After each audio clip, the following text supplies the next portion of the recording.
आइए जानते हैं आज की कुछ अंतर्राष्ट्रीय खबरों को। पहले एक नजर आज की हेडलाइंस पर। राहुल गांधी के बाद पीड़िता के परिजनों से मिले अरविंद केजरीवाल, किया 10 लाख रुपए मदद देने का ऐलान। दिल्ली की तिहाड़ जेल में गैंगस्टर अंकित गुर्जर की हत्या, 8 से ज्यादा मर्डर केस में था आरोपी। राहुल गांधी ने तोड़ा कानून, दरिंदगी की शिकार बच्ची के परिजनों की तस्वीर शेयर करने पर घिरे बीजेपी का हमला। दिल्ली नाबालिग रेप, परिवार से मिलने पहुंचे केजरीवाल का लोगों ने किया विरोध, मंच से गिरे। कांग्रेस के पूर्व विधायक के बेटे का इस्लामिक स्टेट से लिंक, एनआईए ने की छापेमारी, पूछताछ जारी। श्रद्धालुओं के लिए दिसंबर 2023 तक खुलेगा भव्य राम मंदिर, 2025 में पूरा होगा काम। चीन को उसी की भाषा में जवाब, साउथ चाइना सी में युद्धपोत तैनात करेगा भारत। अफगानिस्तान भारत के बनाए सलमा डैम को उड़ाने आए थे तालिबान, लेकिन उल्टा पड़ा दांव। बिग बॉस ओटीटी में नजर आने वाली है नेहा मलिक, इंस्टाग्राम पर अपनी शोक अदाओं से बरपाती है कहर। पिता के सपनों को पूरा करने के लिए बेताब रवि दहिया घर चल सके, इसलिए पहलवानी के साथ खेती भी की। पश्चिमी दिल्ली के कैंट इलाके में 9 वर्षीय बच्ची के साथ सामूहिक दुष्कर्म और हत्या के मामले को लेकर राजनीति तेज हो गई है। बुधवार को राहुल गांधी के बाद सीएम अरविंद केजरीवाल ने भी पीड़िता के परिजनों से मुलाकात की। इस दौरान उन्होंने 10 लाख रुपए मदद के तौर पर देने का ऐलान किया। इसके साथ ही अरविंद केजरीवाल ने मामले की मजिस्ट्रेटी जांच की भी घोषणा की। वहीं दिल्ली के मुख्यमंत्री अरविंद केजरीवाल पीड़ित दलित परिवार से मिले गए तो वहां इतनी भीड़ जमा हो गई कि वह मंच एक ओर झुक गया। इसके चलते अरविंद केजरीवाल बिना बोले ही वहां से लौट आए। दिल्ली के तिहाड़ जेल के अंदर कुख्यात गैंगस्टर अंकित गुर्जर की हत्या कर दी गई है। जानकारी के अनुसार गैंगस्टर की जेल के बैरक नंबर 3 में हत्या हुई है। परिवार वालों ने पुलिस पर हत्या का आरोप लगाया है। वहीं पुलिस का कहना है कि कैदियों के झगड़े में अंकित की मौत हुई है। अंकित 8 से अधिक हत्या के मामले में इनामी बदमाश था। गैंगस्टर के परिजनों का आरोप है कि जेल अधिकारी मीना ने कल अंकित के पास मोबाइल पकड़ा था, जिसके बाद मीना और अंकित की हाथापाई हो गई थी। हाथापाई के बाद पुलिस उसे ले गई और उसे बहुत पीटा, जिससे उसकी मौत हो गई। वहीं पुलिस का कहना है कि कैदियों के बीच झगड़ा हो गया था। झगड़े के बाद अंकित की मौत हो गई। बता दें कि अंकित को मई 2020 में स्पेशल सेल ने पकड़ा था। उस पर हत्या, रंगदारी, हत्या का प्रयास, अपहरण सहित 2 दर्जन से ज्यादा मामले दर्ज थे।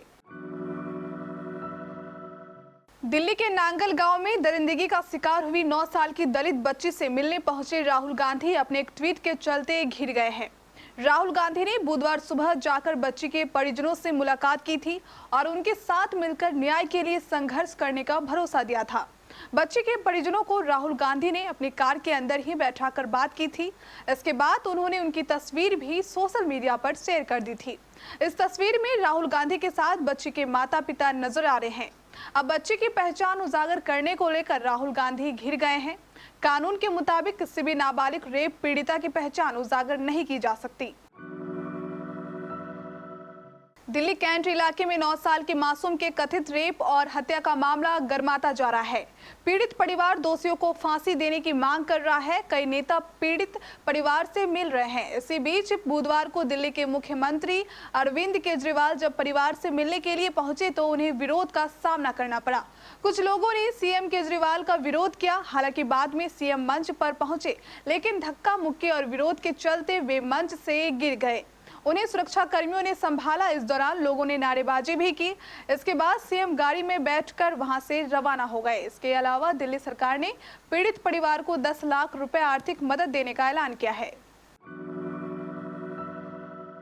कर्नाटक कांग्रेस के नेता रहे दिवंगत बीएम येदियुरप्पा के घर पर राष्ट्रीय जांच एजेंसी यानी एनआईए ने छापेमारी की है। एजेंसी ने उनके बेटे बीएम बासा के आतंकी संगठन इस्लामिक स्टेट से कनेक्शन होने के आरोपों में यह छापेमारी की है। बीएम बासा का कर्नाटक में रियल एस्टेट का कारोबार है। मैंगलुरु के मस्तीकट्टे इलाके में स्थित बासा के घर में एनआईए ने बुधवार को सुबह छापेमारी की। फिलहाल एजेंसी की ओर से बासा और उनकी पत्नी से पूछताछ की जा रही है। एनआईए की 20 सदस्यीय टीम ने बासा के घर पर छापेमारी की थी। अयोध्या में बन रहा भव्य राम मंदिर दिसंबर 2023 तक श्रद्धालुओं के लिए खुल जाएगा। भारत समेत दुनिया भर के श्रद्धालु राम लला के दर्शन कर सकेंगे। राम मंदिर ट्रस्ट के हवाले से सूत्रों ने इसकी जानकारी दी है। इससे पहले भी राम मंदिर निर्माण का काम देख रहे श्री राम जन्मभूमि तीर्थ क्षेत्र ट्रस्ट ने कहा था कि मंदिर का मुख्य परिसर 2023 के अंत तक तैयार हो जाएगा और उसके बाद इसे श्रद्धालुओं के लिए खोला जा सकेगा। राम मंदिर में भले ही श्रद्धालु दिसंबर 2023 से ही पूजा शुरू कर सकेंगे, लेकिन पूरे परिसर का निर्माण 2025 तक ही होने की उम्मीद है। मंदिर परिसर में ही म्यूजियम, डिजिटल और एक रिसर्च सेंटर भी स्थापित किया जाएगा।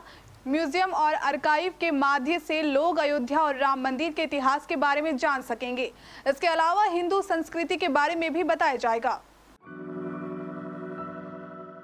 भारत ने साउथ चाइना सी में चीन के दबदबे को कम करने की शुरुआत कर दी है। पूर्वी एशियाई देशों के साथ अपने सुरक्षा संबंधों के विस्तार करने की कड़ी में भारत दक्षिण चीन सागर में अगस्त में एक नौसैनिक टास्क फोर्स भेज रहा है।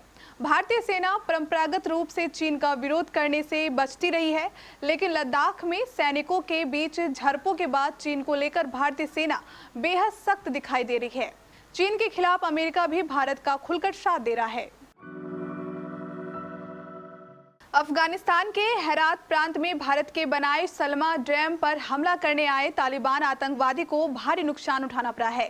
अफगान सरकार ने बयान देते हुए कहा कि अफगान सेना ने बहादुरी दिखाते हुए हेरात प्रांत में भारत निर्मित सलमा बांध पर तालिबान के हमले को विफल कर दिया। अफगान सरकार के अनुसार तालिबान के कई आतंकवादी अफगान सेना के द्वारा किए गए हमले में भारी हताहत हुई है और जवाबी हमलों के परिणाम स्वरूप क्षेत्र से भाग खड़े हुए। बिग बॉस ओटीटी का जब से ऐलान हुआ है तब से इसके कंफर्म कंटेस्टेंट चर्चा में है। कुछ ऐसा ही हाल कंफर्म कंटेस्टेंट और पंजाबी एक्ट्रेस मॉडल नेहा मलिक का है।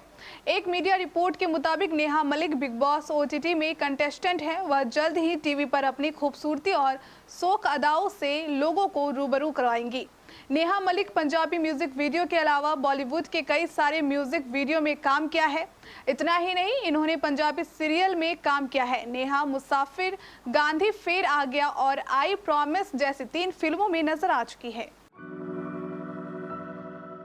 टोक्यो ओलंपिक में बुधवार को हरियाणा का दमखम दिखा। सोनीपत के प्रतिभाशाली दमदार पहलवान रवि दहिया ने 57 किलोग्राम भार वर्ग में शानदार प्रदर्शन करते हुए प्री क्वार्टर फाइनल में कोलंबिया के पहलवान ऑस्कर टिग्रेरोस उर्बानो को 13-2 से हराकर क्वार्टर फाइनल में प्रवेश कर लिया है। दोनों पहलवानों के बीच पहले ही मिनट से कड़ी टक्कर देखने को मिली। इस दौरान दिया ने 2 अंक हासिल किए, लेकिन उर्बानो ने रिवर्स टेक डाउन में स्कोर बराबर कर लिया। इसके बाद रवि ने जोरदार वापसी की और कुल 10 अंक बटोर कर मुकाबला अपने नाम कर लिया।